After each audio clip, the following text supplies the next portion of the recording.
Hello everyone and welcome back to our channel. Today, we are talking about something that almost every English learner struggles with.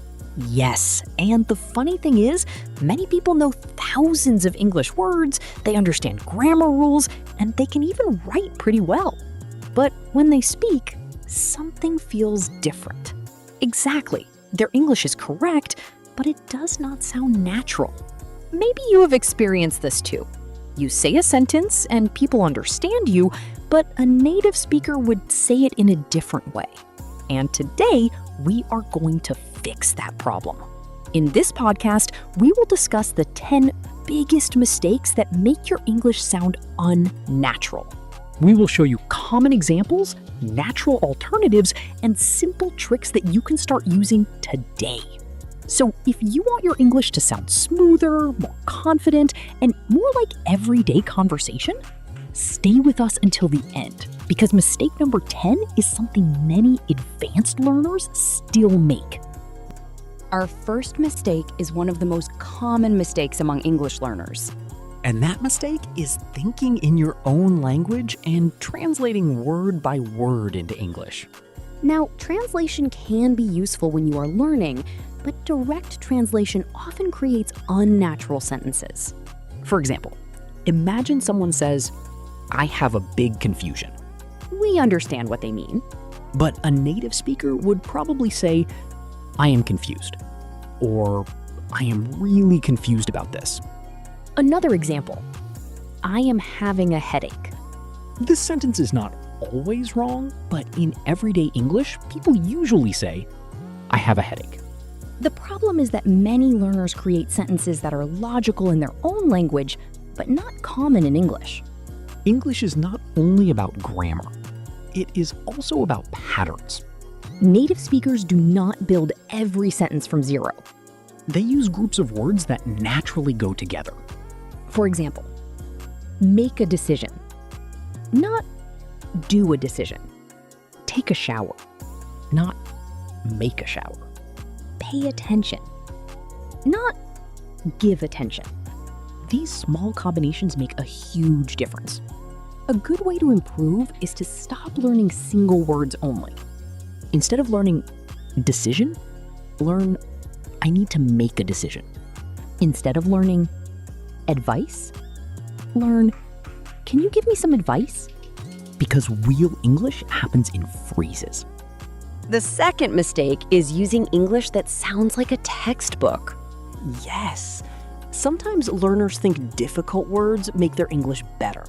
But natural English is often simple. Imagine meeting your friend and saying, "Greetings, I hope you are experiencing a pleasant day." That sounds like a robot. Your friend might say, "Are you okay? Why are you talking like that?" A natural version is, "Hey, how are you?" Or, "Hope you're doing well."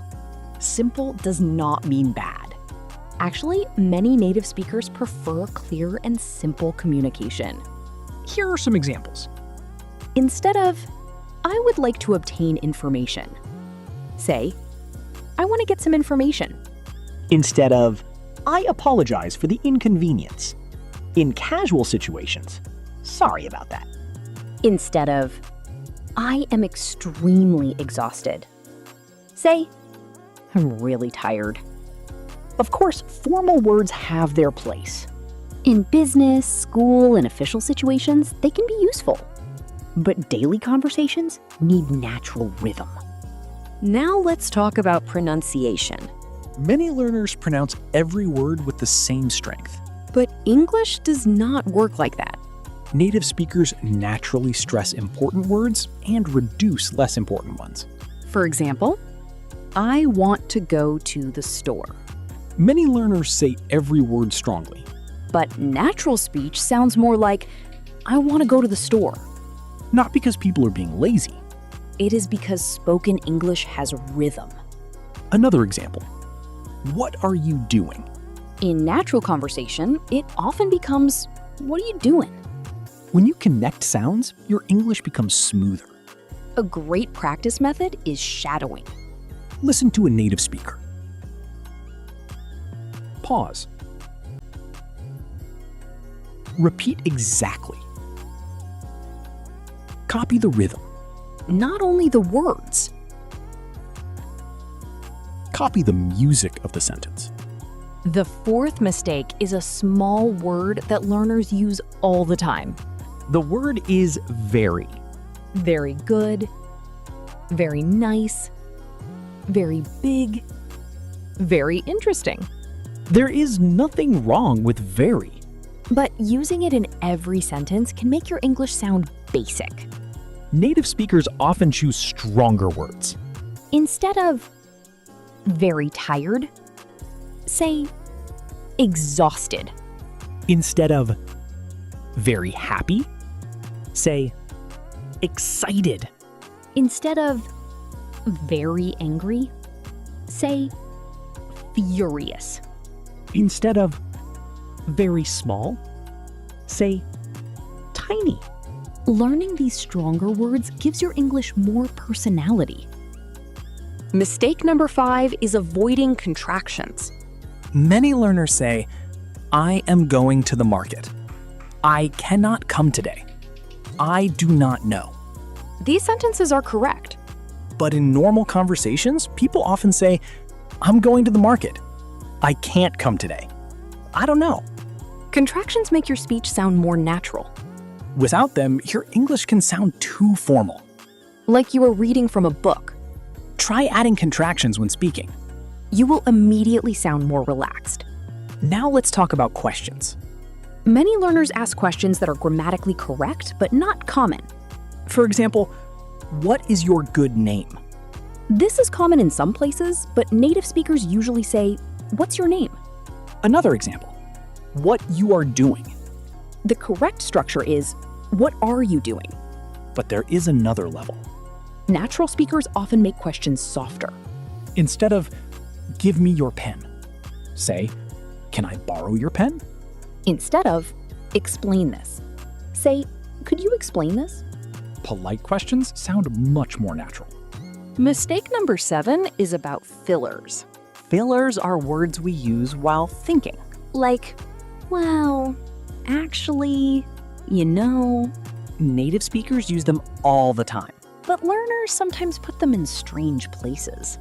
The goal is not to add random fillers. The goal is to sound natural while thinking. For example, actually, I think you're right. Sounds natural. But adding actually to every sentence sounds strange. Use fillers naturally, not as decoration. Mistake number 8 is a big one. Many students spend years studying grammar rules. But they don't practice real conversations. Grammar is important. But communication is the goal. You can know every tense and still sound unnatural. Because conversation requires timing, reactions, and expressions. For example, a natural response is not always, I agree with you. People also say, exactly, true, that makes sense, I know what you mean. These small reactions make conversations feel alive. Mistake number 9 is repeating the same words. Many learners use good, bad, nice, interesting for everything. But English has many choices. Instead of, the movie was good, say, the movie was amazing. The movie was fun. The movie was impressive. Instead of, the food was good, say, the food was delicious. Your vocabulary does not need to be complicated. It just needs variety. Now, the final mistake. This one is interesting because many advanced learners do it. They focus so much on perfection that their English loses natural flow. They stop every few seconds to check grammar. They become afraid of mistakes.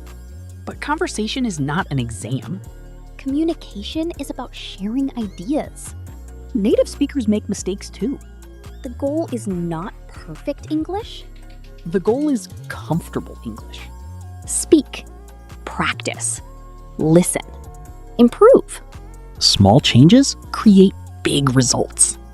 Let's quickly review the 10 mistakes. Number 1, translating directly from your language. Number 2, using overly formal words. Number 3, ignoring stress and rhythm. Number 4, using very too much.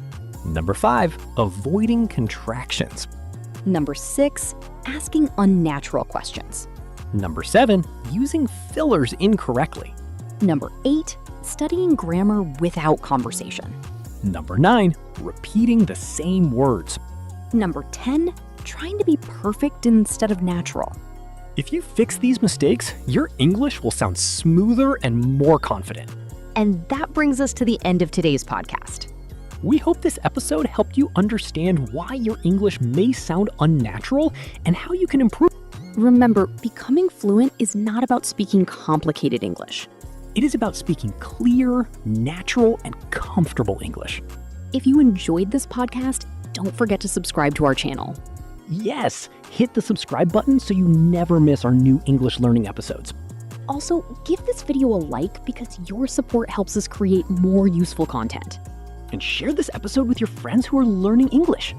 Your one share can help someone improve their communication skills. Thank you so much for listening. Keep learning, keep practicing, and keep improving. We will see you in the next episode. Goodbye, everyone. Bye!